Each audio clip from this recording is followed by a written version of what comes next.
So please excuse the noise. The dogs aren't barking right now, but I'm sure they will be. I had to come over to my neighbor's house because I don't have any decent trees in my yard, which is bad for somebody that likes hammocks. And it's a windy day too, so my hammock's not cooperating.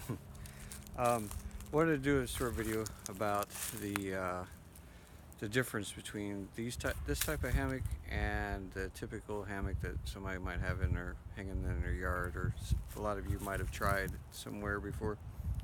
Uh, these are called a gathered in hammock, and it's because of the way the end of the hammock here is basically gathered in.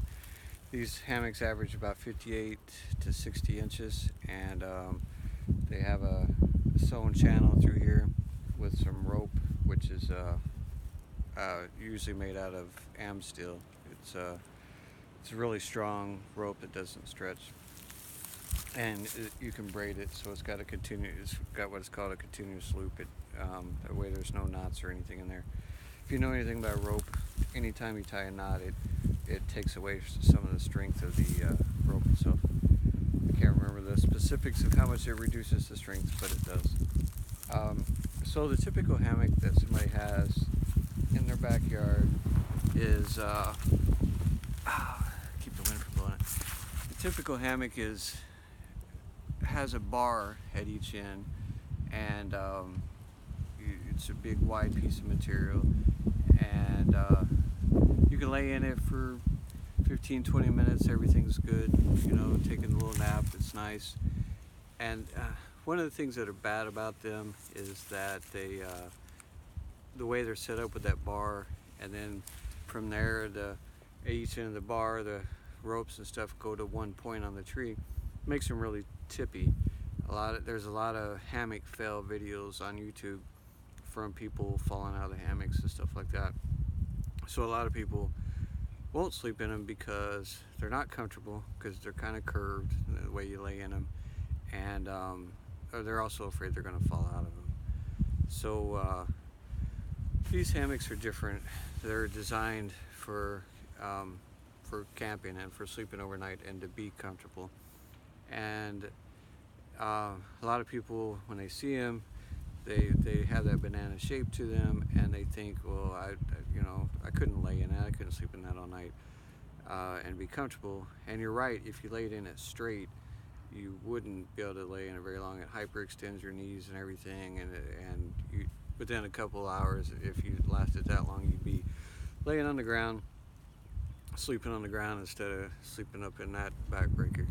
But these, you lay in them diagonally, and you get a flat lay by laying in them diagonally. Makes them a lot more comfortable, and you can get a really good night's sleep.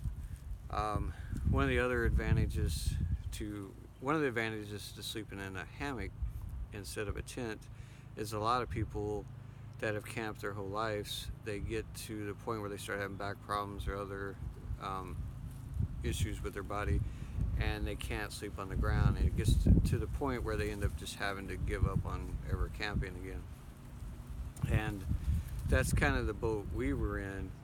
I have a lot of problems with my neck, and my wife has had 6 back surgeries, so we just got to the point where we just said, okay, I guess we're just never going to camp again. And we have a really nice bed at home. It's an expensive mattress and everything, and still by 4 o'clock in the morning we're up out of bed just because it's so uncomfortable, and we're still tired and everything, still wore out all day because we got up so early, but we just can't lay in the bed any longer.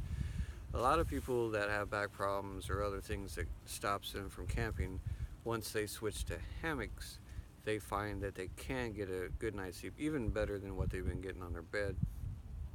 For example, like I said, we normally get up about 4 o'clock in the morning, but the first night my wife and I slept in hammocks, we did it out there in at our house, and we laid around them things till, I don't know, it's probably 10 or 11 o'clock in the morning before we finally got out of them. And the only reason we got out of them was because we had stuff that we had to get done that day, So that was a really nice change, and something I didn't think we would ever I didn't think we'd ever be able to go camping again. And now with these, we're able to do it and actually enjoy it, get a good night's sleep and everything. Um, so sleeping diagonally, when you get in these things, this is flip around. I'll show you here in a minute. But one thing people worry about is slipping out of their hammock if they're sleeping. But the sides here, and especially on this side, it's pretty high, and you can't really roll out even if you try. You're kind of caught on the thing. Same way with this side, you're stuck. You can't. I'm trying to roll on out of the hammock and I can't. I mean, you'd really have to try. It's not something you're going to do accidentally. But these ridgelines, I got to talk more about these ridgelines here that you're seeing in the film. I forgot to say something about those.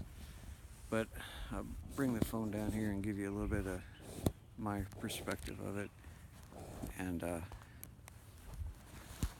show you.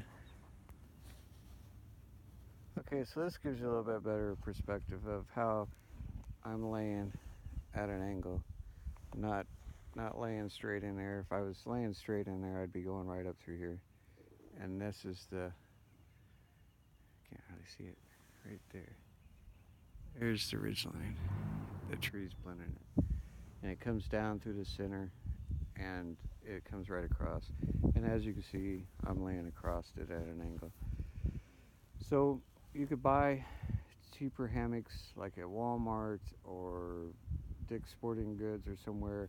They're made a lot like these, and they're cheaper. They're around $25 to $30. But this is an 11-foot hammock. Most of those hammocks you buy are 9-foot. I tried the very first time I slept in one. It was a 9-foot hammock, and I slept okay because I knew I needed to set up a ridgeline. I knew I needed to sleep diagonally and everything. But if you look how much room there is across this hammock with an 11-foot hammock. Now if it's 9-foot, this tip is going to be down here farther, which really reduces the amount of width that this can have.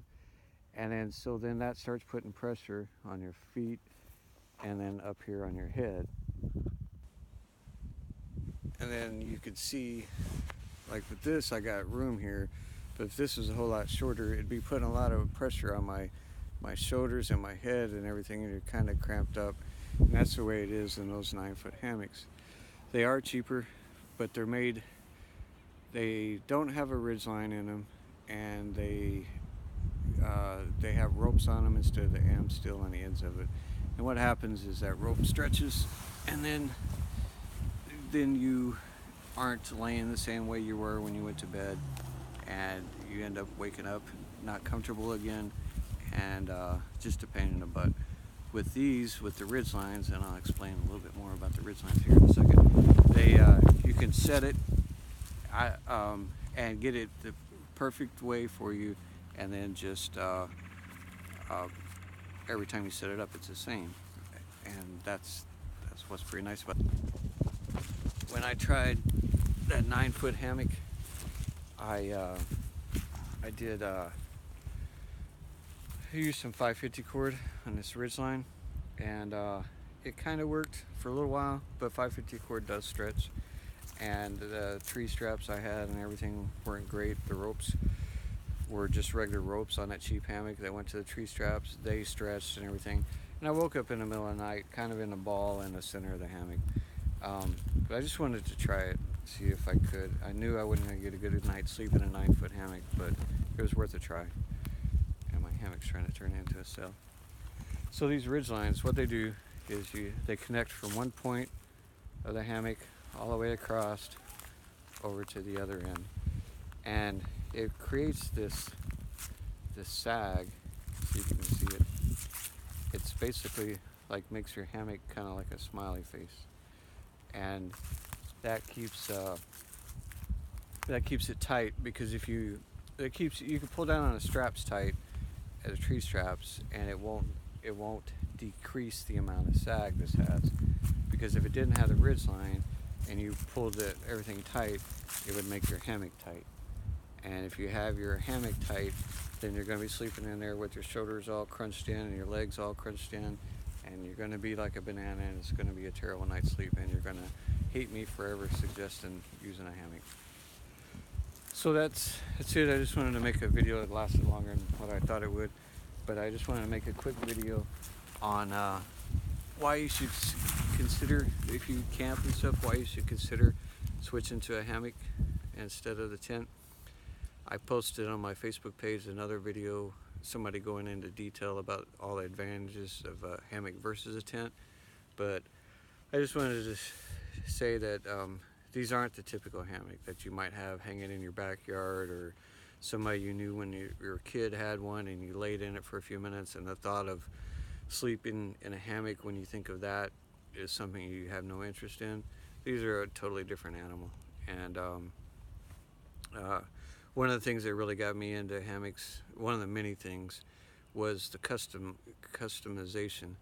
You can there's a lot of different colors to choose from, not only on the hammock body itself, but the ropes, and then like the tree straps. There's so many different tree straps and ways to hook it up, and just the tarps that you could use.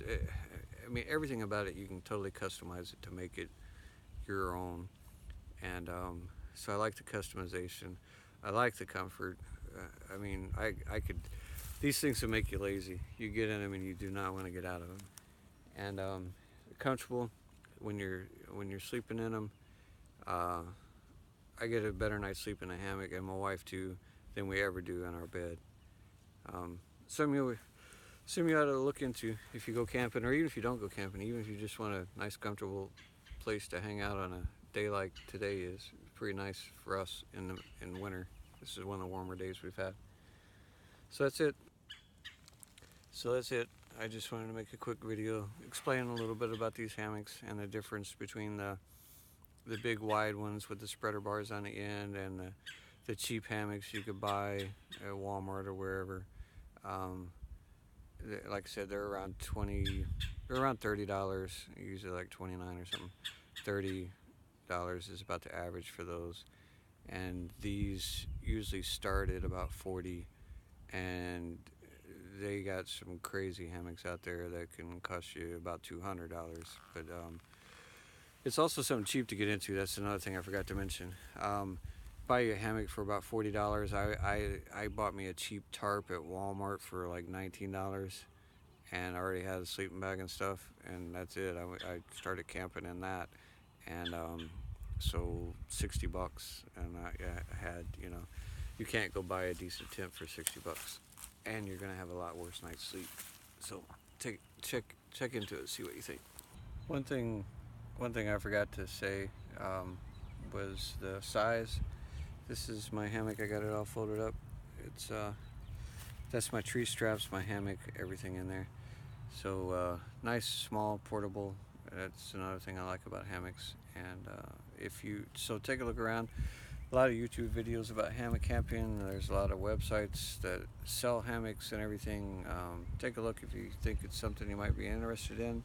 Then and you can't find exactly what you want, just contact us on our website, on our Facebook page, and we'll see what we can do for you.